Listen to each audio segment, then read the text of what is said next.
Algunos tuvo la oportunidad de escuchar las últimas palabras de un moribundo, de alguien que está muriendo. Algunos expresan mucho dolor, me duele, me duele.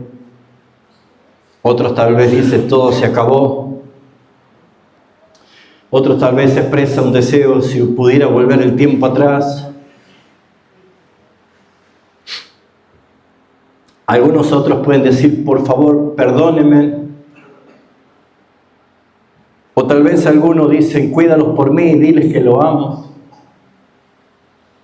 Muchas expresiones pueden ser como las últimas palabras antes de morir. Pero la palabra que Jesús dijo antes de morir fue consumado es. Fue su última palabra. Y creo que eso lo sabemos todo de memoria y hasta podemos dar la definición etimológica de la palabra, de qué significa tetelestai, lo tenemos todos muy acá presente. Pero hay una gran ausencia de la aplicación de esa realidad en el campo evangélico. Porque la cruz no fue un accidente, la cruz no fue una derrota, fue un plan perfecto, un plan consumado, la finalización de una tarea, de una obra encomendada.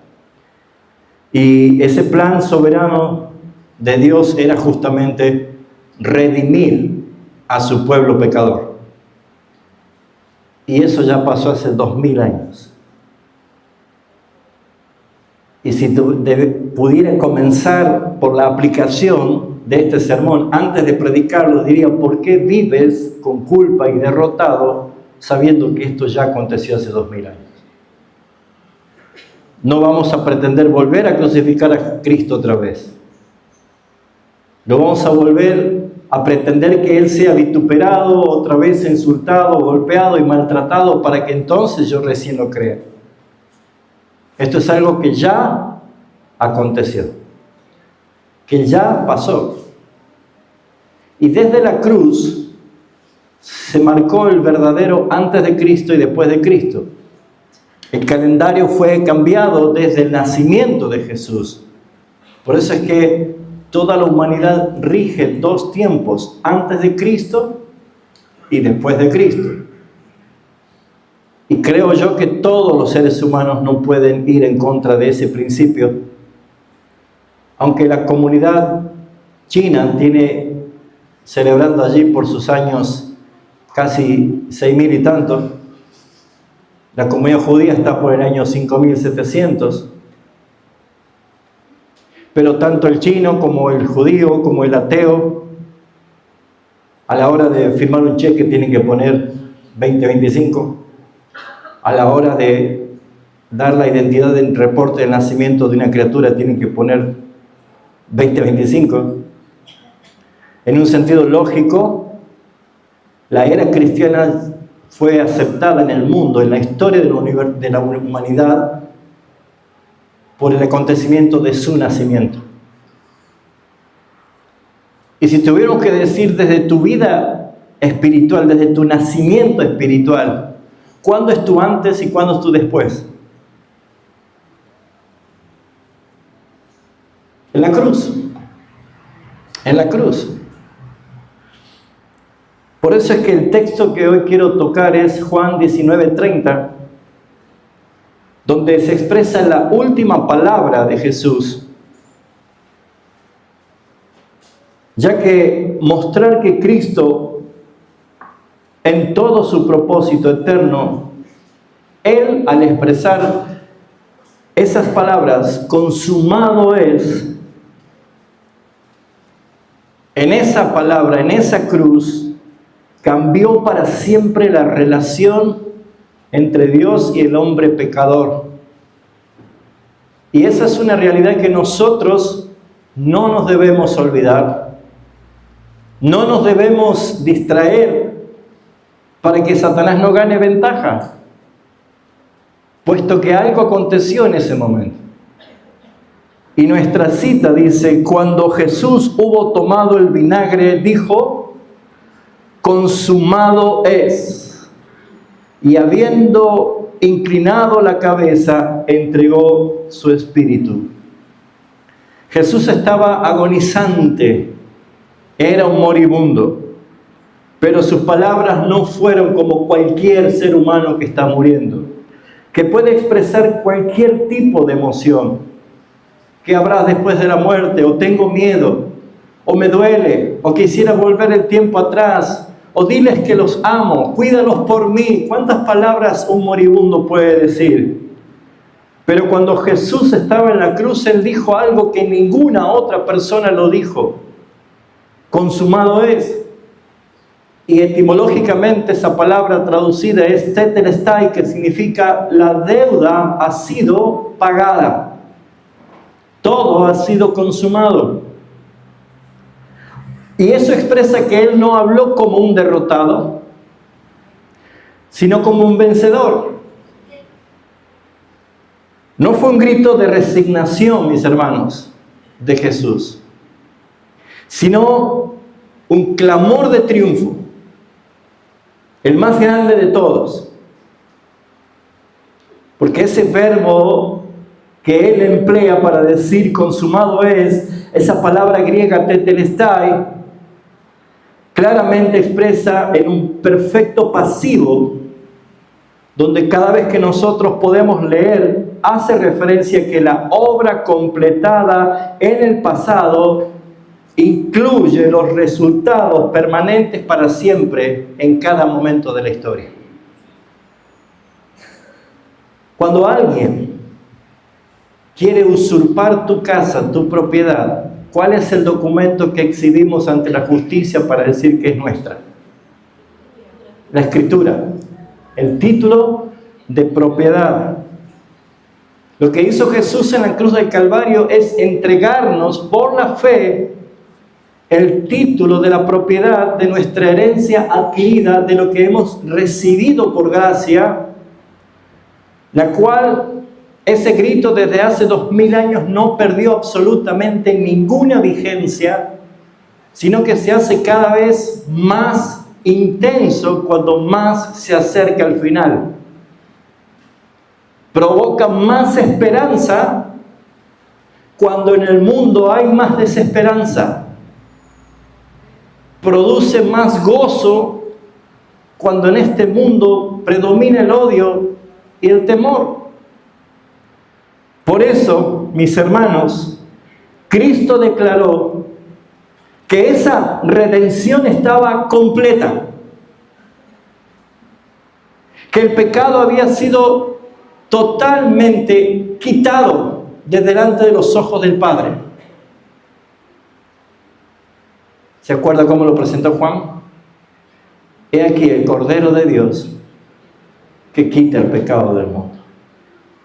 Lo quitó delante de los ojos del Padre. Su solo sacrificio. Por eso es que en este plan eterno había quedado ya consumado, cumplido.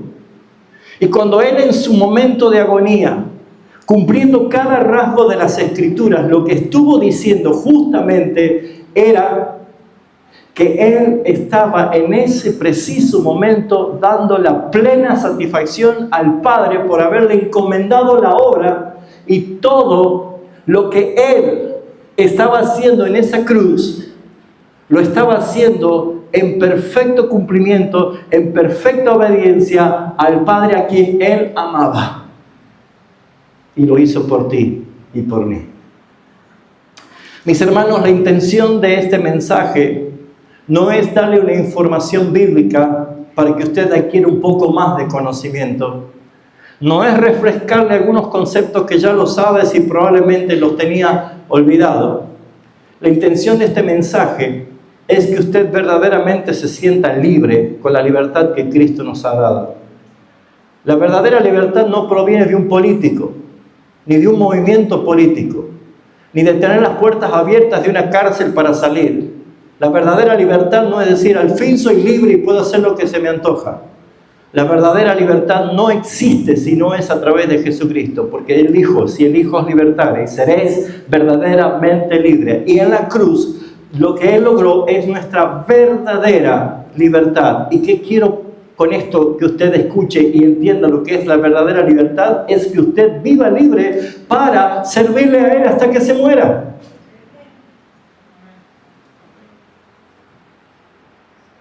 Así que, mis hermanos, es notorio hablar y analizar bíblicamente en una forma panorámica, pero darle las herramientas para que usted en su propia casa en esta semana haga su estudio personal de todo lo que era antes de la cruz y luego todo lo que sucedió después de la cruz.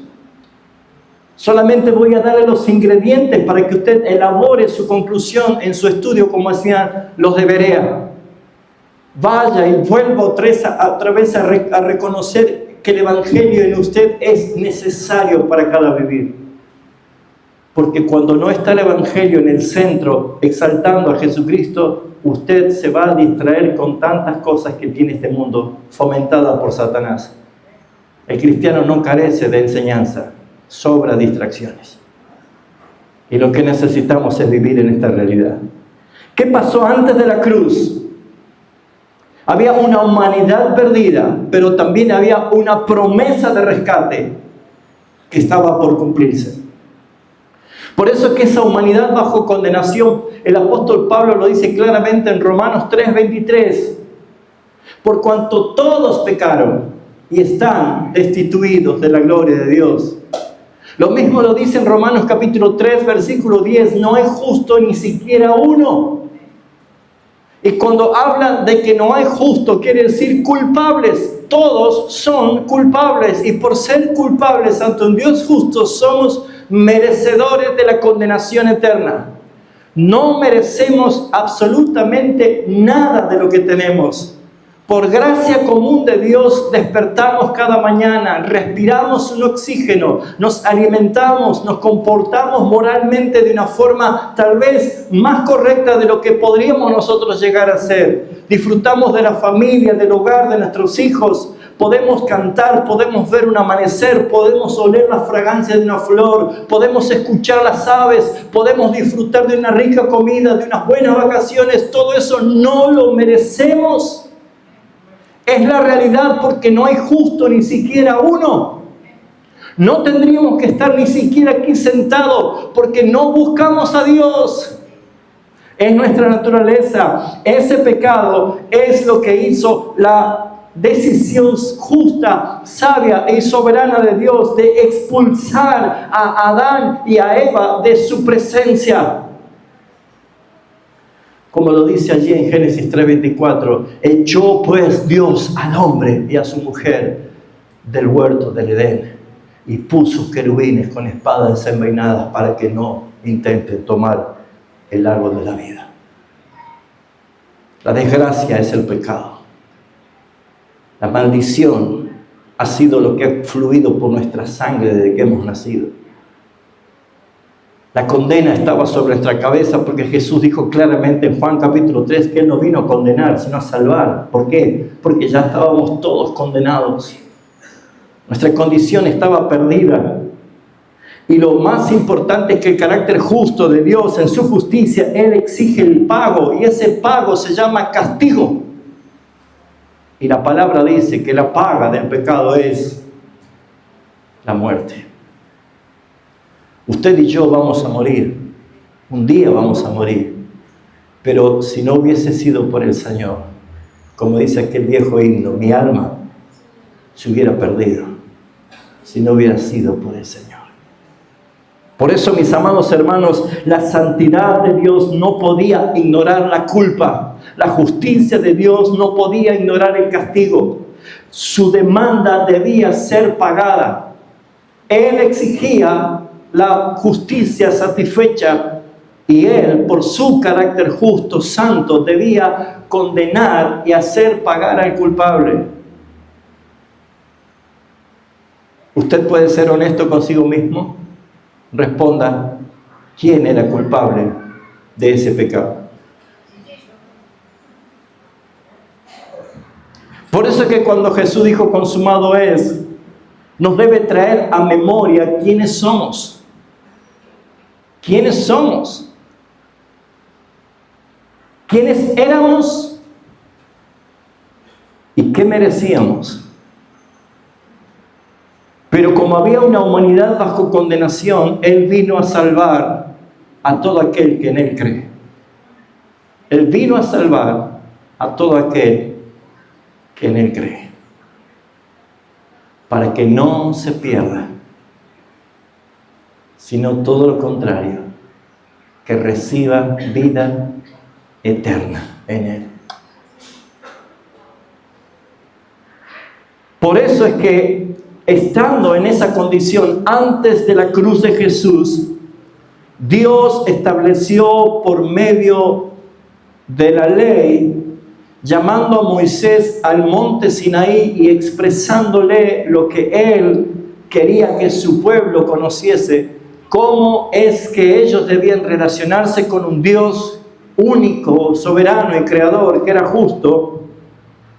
Mis amados hermanos, es interesante y es importante notar que nuestro Dios iba a revelar lo siguiente: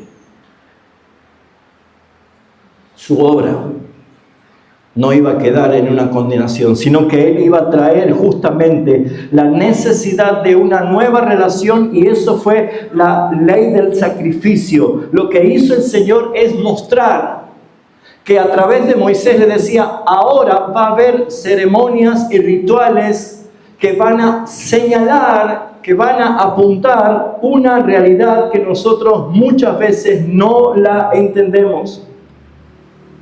Esa realidad expresada en sacerdocio tenía como finalidad que el pueblo empiece a entender que por la ley era pecador. Dios le puso el espejo, y por esa razón no podemos ver otra cosa más que Hebreos 1 dice: la ley teniendo sombra de los bienes venideros, que decía, la ley es para mostrarnos una sombra, no una realidad. Nos apuntaba y nos mostraba cuál era la única forma de ser salvos. Cada sacrificio, cada ritual del sacerdote, cada una de las dietas, cada una de las formas de expresión, la liturgia, la forma de llegar, todos los rituales de lavamiento, de caminos, de expresiones, de luces, de colores, todo lo que dice la carta a los Hebreos es tomada de la ley de Moisés, el detalle que Dios le dio para que el hombre pueda entender que todo apunta al único que puede salvarlo: Cristo. Él es el mejor sacerdote, el sumo sacerdote que nos convenía. Cristo, el perfecto sacrificio, ya que la sangre de los animales no podían quitar el pecado. Solamente cubría temporalmente, y cada año ese ritual se debía repetir, y lo hicieron por 1500 años. No puede la sangre de los corderos y los machos cabríos rociados santificar a nadie. Pero este nuevo pacto que Jesús dijo en Tetelestai, consumado es, se basó en su sangre del perfecto Cordero de Dios. Por eso, mis hermanos, antes de la cruz estaban la humanidad bajo condenación, un sistema de sacrificio como sombras, pero también aparecían las promesas de un nuevo pacto que apuntaban a Jesucristo. Porque Jesús fue anunciado desde el Génesis capítulo 3, cuando Dios le dijo que la simiente de la mujer iba a aplastar la cabeza de la serpiente. Y eso para nosotros hoy puede sonar como una historia que ha acontecido. Pero ese fue el inicio en el cual el plan redentor de Dios se dio a conocer a toda la humanidad. Por eso es que en aquel momento, cuando Jesús estaba allí en la cruz del Calvario, allí no estaba Satanás, allí no estaban los demonios, allí no estaban el centurión y los soldados, no estaban los discípulos ni la gente que le abuchaba, no estaba ni el sol ni la luna, no estaba ni la tierra ni las estrellas, no había nada creado que estuviera presente. Solamente estaba Dios el Padre y Dios el Hijo en un perfecto acuerdo, diciendo: Padre, la obra que me has encomendado yo la he consumado, la he terminado. Dejemos de mirar todo lo demás que aparece en el cuadro pintado ante nuestros ojos. Veamos que allí hubo un acuerdo eterno, un plan de redención, una intimidad de un acuerdo que se dio desde antes de la fundación del mundo y en pleno cumplimiento estaba haciéndose real. Por eso, mis hermanos, es que ese nuevo pacto en su sangre ya no es entre la condición de que el hombre haga algo para merecer la salvación, porque jamás lo iba a poder hacer. Era un acuerdo entre el Padre y el Hijo. El Padre siendo siendo autoridad, y el Hijo siendo obediencia perfecta. Por eso Abraham, Moisés, David oyeron de esta promesa y anunciaron que en el Antiguo Testamento la tremenda obra se iba a cumplir con la llegada de un Mesías. Ellos no lo sabían, pero como dice Hebreos 13, aún murieron todos estos sin ver lo prometido, pero por la fe, parándose desde lejos, saludándolo, creyéndolo en su corazón, la obra de Cristo se iba a consumar cuando Él subiese a la cruz y dijera: consumado es. Antes de la cruz, todo estaba en espera. Antes de la cruz solamente se apuntaba a que la promesa fuera hecha, pero esa obra debía ser ejecutada a la perfección, y así fue. En la cruz, cuando llegó el momento, el Padre satisfizo su demanda. La justicia del Padre tenía que castigar. La santidad de Dios no podía tolerar la inmundicia, y por su carácter debía castigar con la muerte al pecador. Pero el plan perfecto era que su Hijo, el perfecto, se iba a encarnar, y que iba a venir a esta tierra, y que iba a vivir nuestra vida de una manera perfecta para satisfacer al Padre. Cada vez que tú desobedeciste, Jesús obedecía. Cada vez que fuiste tentado y caíste, Jesús fue tentado y no cayó. Cada vez que mentiste, Jesús era verdad. Cada vez que intentabas engañar, Él permanecía fiel. Cada vez que omitías obedecer al Padre, Él hizo de la obediencia su comida. Es mi alimento, que yo acabe la obra que me fue encomendada. Cada vez que el diablo venía a batallar con Él, Él salía derrotado. ¿Y cuántas veces nosotros fuimos muy juguetes de Satanás en este tiempo? Cada vez que nosotros no pudimos hacer las obras que Él demandaba, Jesús las hacía perfectamente. Cada vez que la ley exigía cumplimiento, nosotros fracasamos. Él las cumplió todas. Él honró a su padre y a su madre de una forma que nosotros no lo pudimos hacer.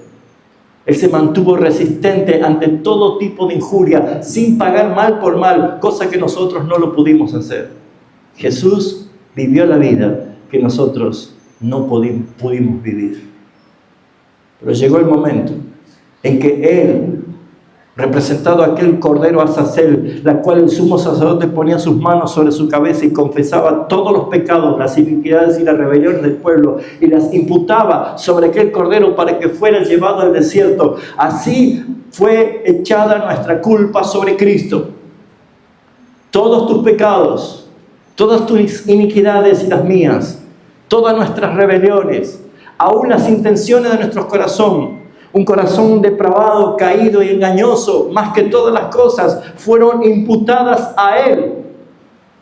Por eso es que nosotros podemos ver que Jesús en la cruz lo que hizo es un cumplimiento perfecto de las Escrituras.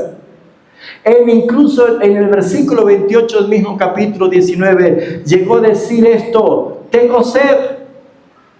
Y según el versículo 28 dice: sabiendo que todo estaba ya consumado, para que se cumpliese las Escrituras, dijo: tengo sed. Él cumplió las Escrituras de una manera perfecta. Tú y yo no pudimos hacerlo jamás. Porque el Evangelio no consiste en que yo sea cada vez una mejor persona. El Evangelio consiste en que cada vez entienda que yo estoy muerto. Que el que vive es Cristo en mí, como hemos cantado, no soy yo. Cristo es en mí. Y entender, mis hermanos, que usted tiene que reflejar a Cristo, no es ver cuánto usted se puede parecer a Cristo, porque jamás lo lograremos. Reflejar a Cristo es dejar que Él se manifieste en ti, que Él perdone cuando tú no quieres perdonar, que Él sirva cuando tú no quieres servir, que Él sea fiel cuando tú seas infiel. Es lo que enseña la palabra. Por esa razón, mis hermanos, Jesús cumplió todas las cosas conforme está la Escritura, para que no caiga ni una tilde, ni una jota, nada no se ha cumplido.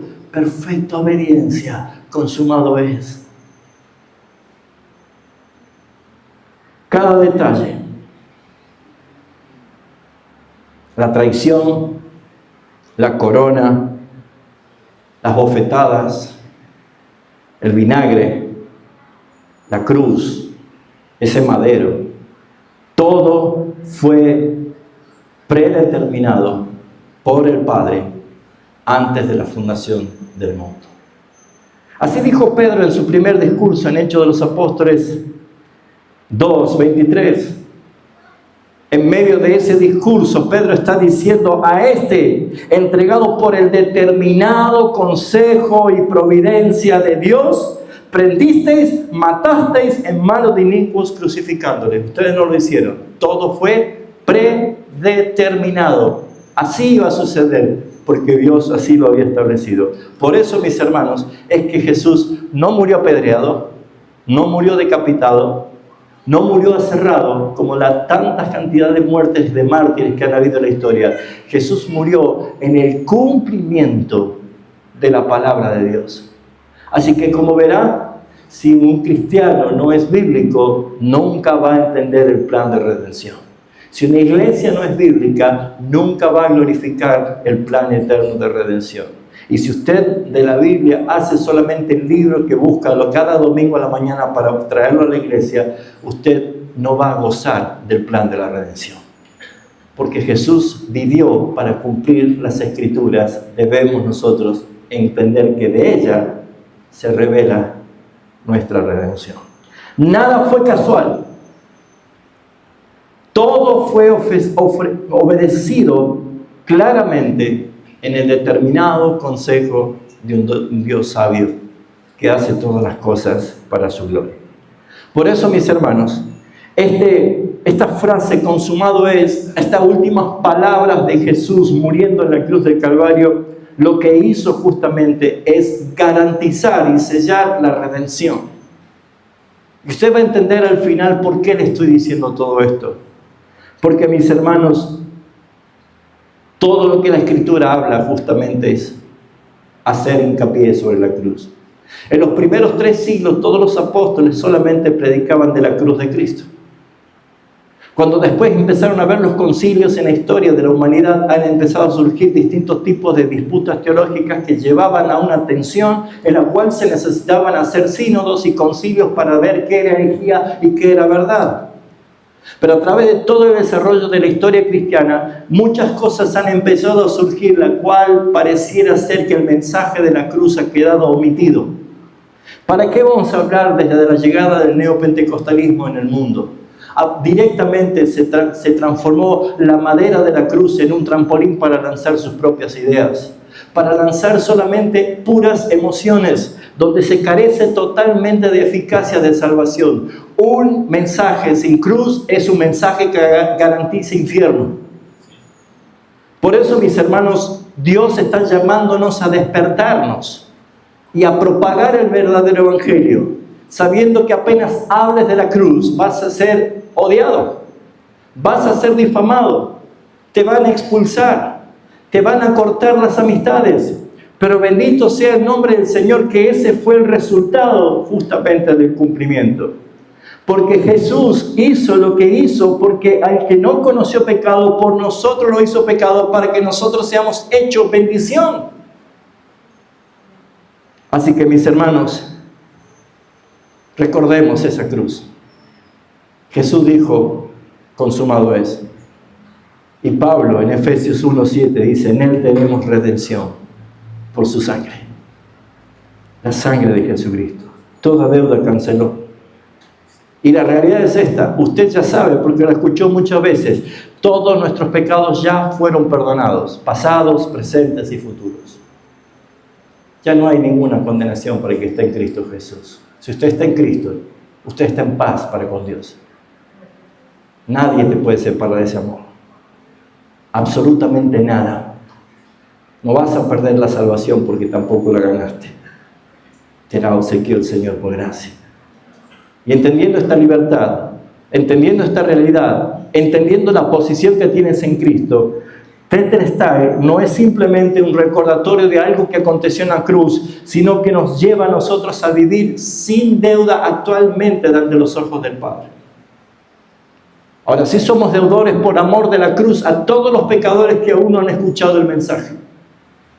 A ellos, como dice Pablo en Romanos 1, somos deudores. A todos.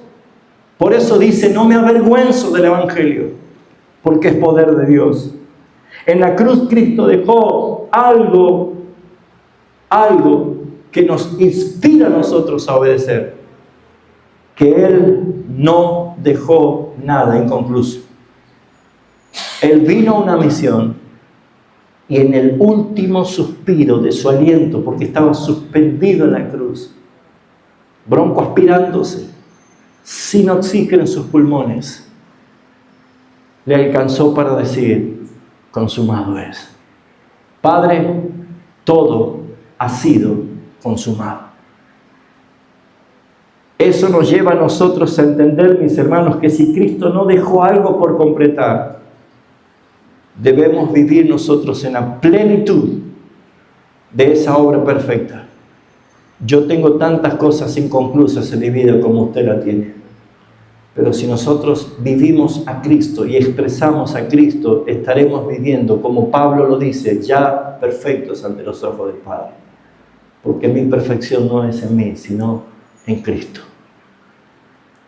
Por eso, mis amados hermanos, no abrió una posibilidad su muerte, sino que la aseguró, la garantizó.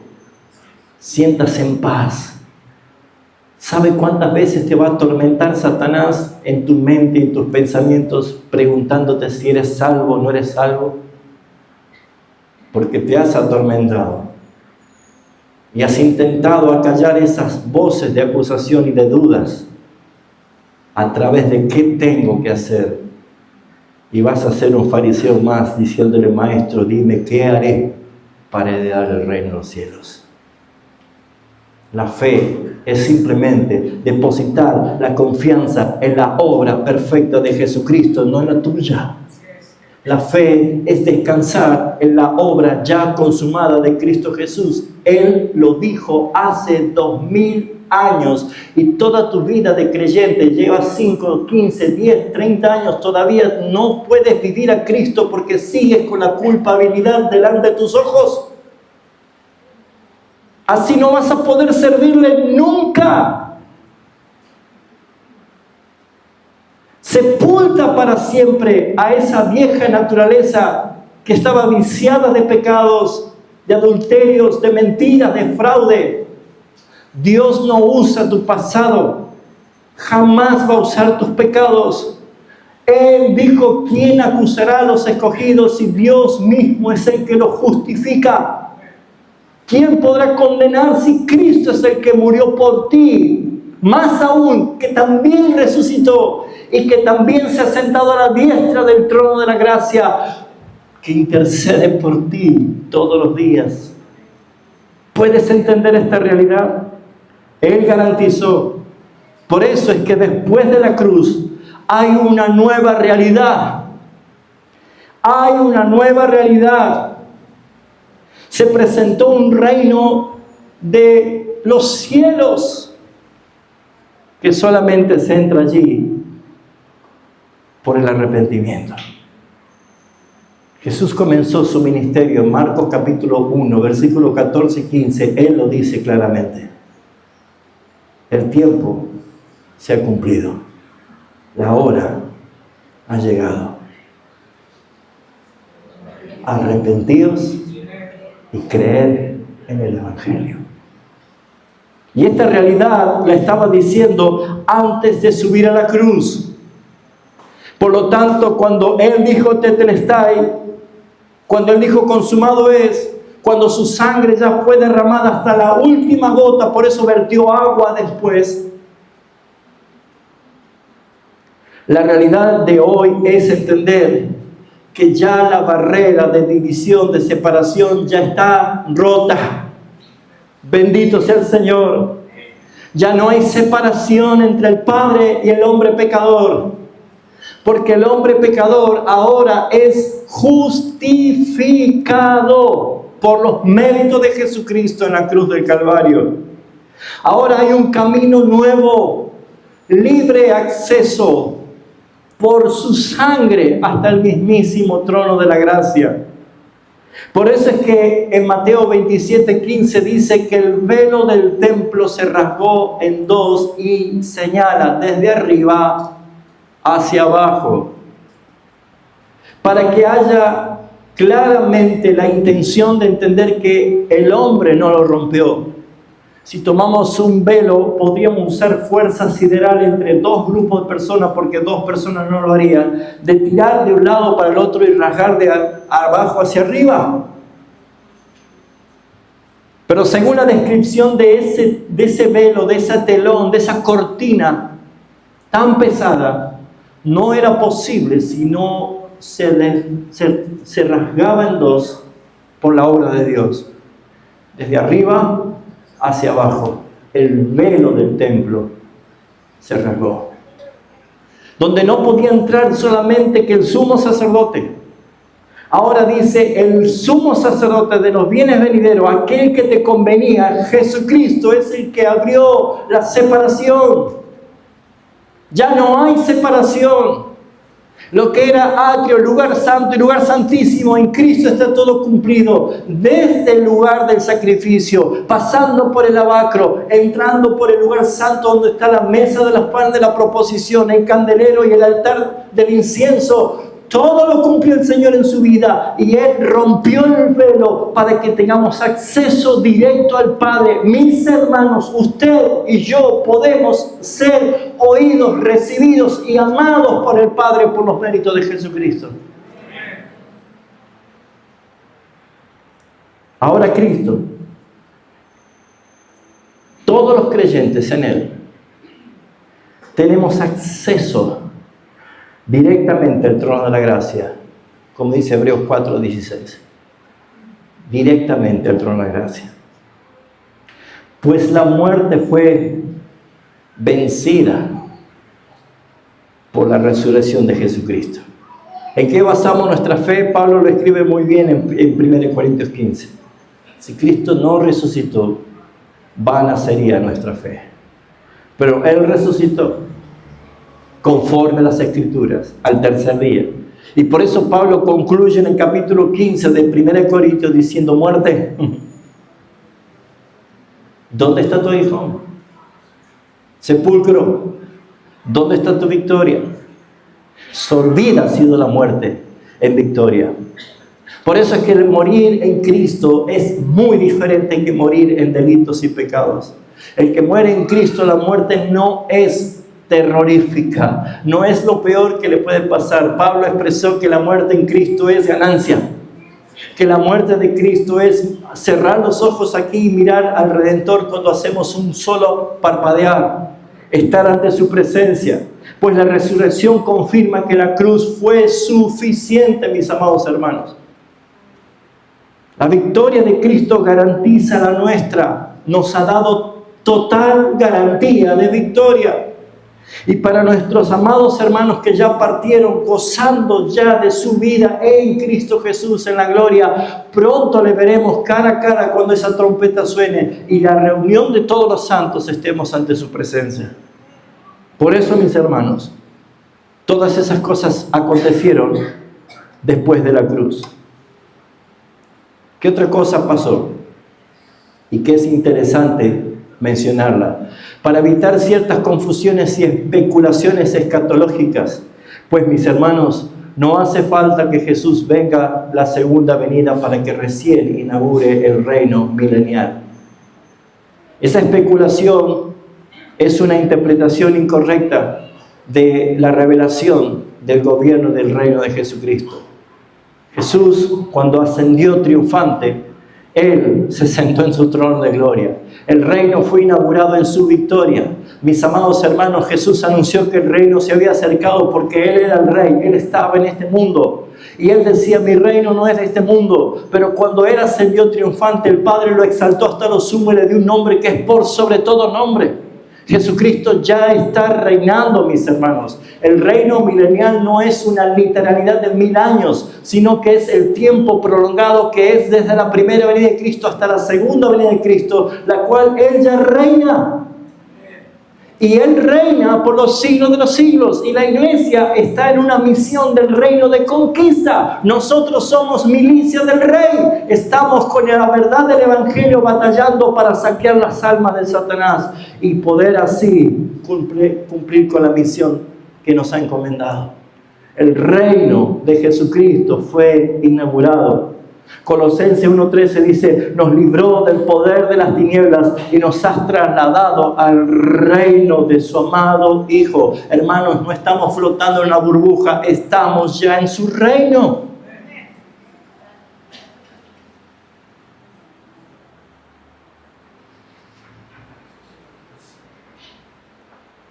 No hace falta afiliarse políticamente al reino de Jesucristo.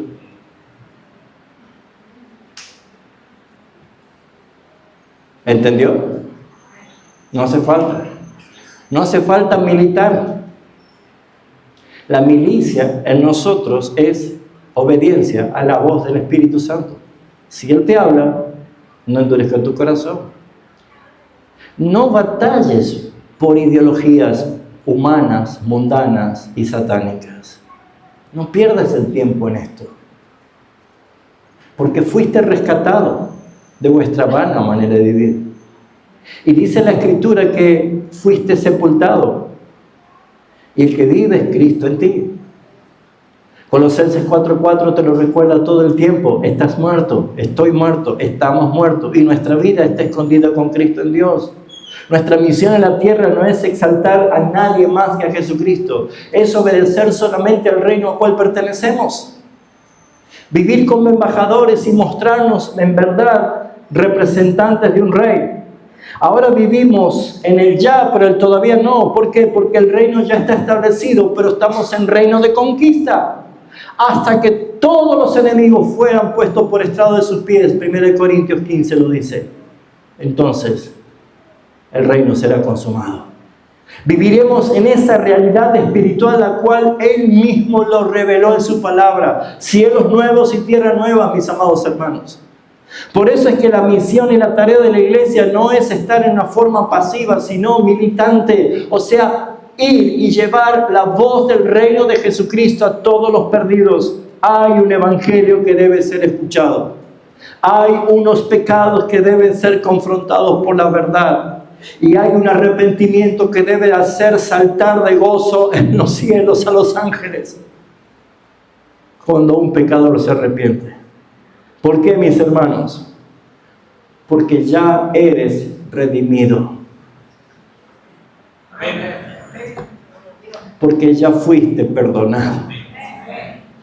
Porque ya tienes identidad. Porque ya estás en Cristo. Porque toda su herencia es tuya. Porque Él se expresa a través tuyo.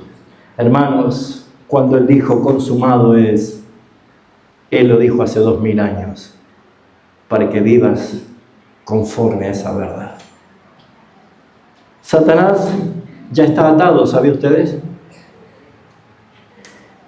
Esa literalidad que algunos creen de Apocalipsis los lleva a una gran confusión. No va a venir un angelito con una gran cadena. Primero porque Satanás es un ser espiritual.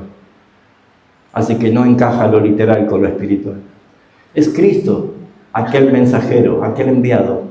Cristo es el que ató a Satanás.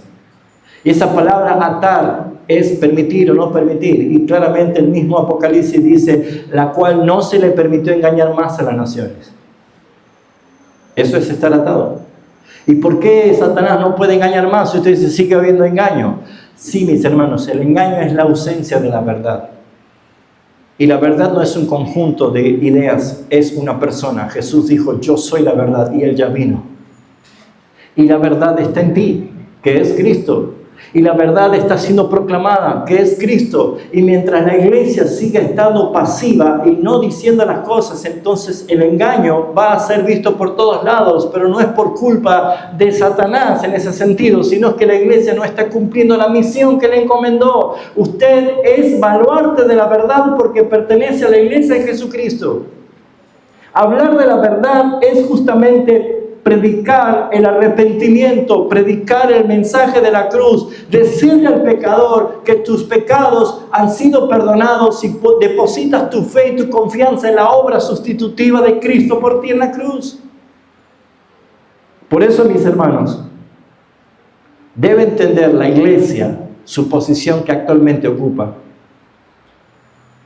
Nosotros vivimos ya a partir de la obra consumada de Cristo. Amén. No hay nada para agregarle. No hay nada para agregarle. Cuando llegue al final, estos labios dirán, no soy yo, Señor, sino Cristo en mí. Porque predicamos una cruz victoriosa, no un Cristo derrotado. ¿Por qué no tenemos la imagen de un muñeco allí sangrante? ¿Por qué no está allí? Él resucitó. Y no le recordamos como muerto, sino como resucitado. Jesús murió, pero resucitó. El mensaje de la cruz es proclamar la victoria sobre la muerte, sobre el pecado, sobre Satanás, sobre todo lo que nos separaba. Jesucristo vive y viene pronto. Él resucitó. Nuestra misión es anunciar lo que ya fue hecho, no lo que falta por hacer. Así que mi hermano, no le ponga carga pesada al pecador. Dígale, tenés que portarte bien, tenés que ser una mejor persona, tenés que ir a la iglesia, tenés que orar, tenés que leer la Biblia, tenés que... No puede. Esa persona está muerta. Lo que tenés que decirle simplemente es el Evangelio, porque el Espíritu Santo hace la obra que nosotros no podemos hacer. Solamente anuncie que hay perdón de pecados para aquel pecador que se arrepiente, que hay vida eterna para aquellos que entienden que su vida ha sido crucificada y muerta con Cristo en la cruz. Hermanos, Jesús es la solución de todo ser humano, porque después de la cruz la historia cambió. El plan eterno de Dios fue consumado. Por eso es que antes de la fundación del mundo, ya Dios había expresado su plan eterno. Jesús lo decía: Padre, la gloria que me diste antes que el mundo fuese, el amor con que me amaste antes que el mundo fuese, escogidos en la presencia de Dios, elegidos antes de la fundación del mundo, el Cordero de Dios que fue inmolado antes de la fundación del mundo. Claro, mis hermanos, esas pinceladas de revelación que Dios da en la palabra es para que podamos entender que no fue un plan B, que no fue un accidente, que no los mató ni los judíos, ni los romanos, ni los pecadores, que el Padre es el que puso a su Hijo en propiciación de sus propios pecados, por los pecados de la humanidad. Jesús es el que tomó nuestro lugar. Por eso, amados hermanos, debemos vivir a la luz del consumado es. Viva la luz del consumado es. Deje de hacerle ídolo a su deficiencia, a su autoestima baja. Deje de hacerle idolatría a su ego y a su yo, porque ya está crucificado. No tiene sentido. Viva en el consumado es. Cuando Cristo dijo esto, Padre, consumado es, el Padre dijo, amén. Amén. Amén. Por eso, cuando Él se presenta en una de las iglesias en Apocalipsis, dice, el amén. Dice esto. Jesús es el amén. Nada puede añadirse a la obra perfecta de Cristo. Ahora vivimos en el descanso consumado de esa buena noticia, el Evangelio. Por eso, mis hermanos, nosotros no trabajamos para ser aceptados. Trabajamos porque fuimos aceptados en el amado. No servimos para obtener amor, sino que servimos porque fuimos amados. ¿Sí o no? No luchamos para ganar la batalla, luchamos desde la batalla ya ganada. Es diferente, mis hermanos. Antes éramos enemigos, pero ahora somos hijos amados. Antes el velo nos separaba, ahora el acceso está abierto. Antes la culpa nos condenaba, ahora la gracia nos justifica, mis hermanos. Antes ofrecíamos sacrificios sin fin, ahora descansamos en el único sacrificio perfecto, hecho una sola vez y para siempre. Antes éramos esclavos del pecado, ahora somos siervos de justicia. Antes la muerte reinaba, ahora reina la plenitud de vida en nosotros. Antes, mis hermanos, buscábamos paz sin hallarla. Ahora la paz y la misericordia se besaron. Y estamos en Cristo que gobierna nuestro corazón.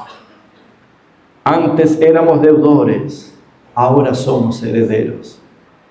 Antes esperábamos al Mesías prometido, pero ahora proclamamos que el Mesías fue crucificado, resucitado y vive para siempre en nosotros y nosotros en Él. Así que, mis hermanos, ¿cómo estás viviendo esta realidad? ¿Vives en la plena redención que Él te ha dado? ¿Sabes lo que es entender que a pesar de que somos pecadores, Él ya murió por nosotros? Usted y yo vamos a pecar más tarde, porque es nuestra naturaleza. Pablo lo decía. Yo no entiendo por qué hago lo que está mal. Lo que quiero hacer no lo hago, y lo que aborrezco, eso hago. No entiendo por qué hago esto, pero cuando entiendo y vi realmente lo que estaba pasando, es que el pecado que vive en mí es el que me lleva a hacer eso. Por eso él decía, ¿quién me librará de este cuerpo de muerte? ¿Sabe lo que es estar en libertad? Es que cada vez que vuelvas a pecar, esa sangre ya la pagó por ti. Eso no te invita a decir, entonces voy a pecar con tranquilidad, porque ese pensamiento lo tiene justamente el no regenerado. El que peca, aún siendo creyente, lucha y batalla contra esa realidad, pero vive confiado en que su redención ha sido completa en la cruz del Calvario. Consumado es. Vive agradecido. Agradece al Señor. Todo lo que eres, lo eres por gracia. ¿Vives agradecido? Vive obediente. El que fue crucificado por ti merece que vivas para Él ahora. Vive agradecido, vive en obediencia. Porque cuando Él dijo consumado es, no fue el final de Jesús, fue el principio de la nueva creación en Cristo Jesús. El Cordero inmolado reina y su obra permanece para siempre. Por eso en la visión de Juan vio al Cordero como inmolado, pero luego vio a un león. Dios consumó todo su plan de redención en la perfecta obediencia de Cristo. Por eso, amado hermano, detente por un momento y piensa, ¿cómo vas a vivir el resto de años que te quedan en esta tierra? ¿Cómo vas a vivirlo? Satanás puede seguir en tu ignorancia acusándote o haciéndote sentir culpable. Pero cuando miras la cruz y el mensaje de la cruz y tu fe y tu convicción está puesta allí, no hay otra cosa más que levantar tus manos y decir, gracias Señor. Porque esa consumación incluyó la libertad completa de todos tus pecados y tu alma redimida en Cristo Jesús. No es licencia para pecar, es oportunidad para glorificar y contarle al mundo de que Jesucristo es tu Señor y tu Salvador. Oremos.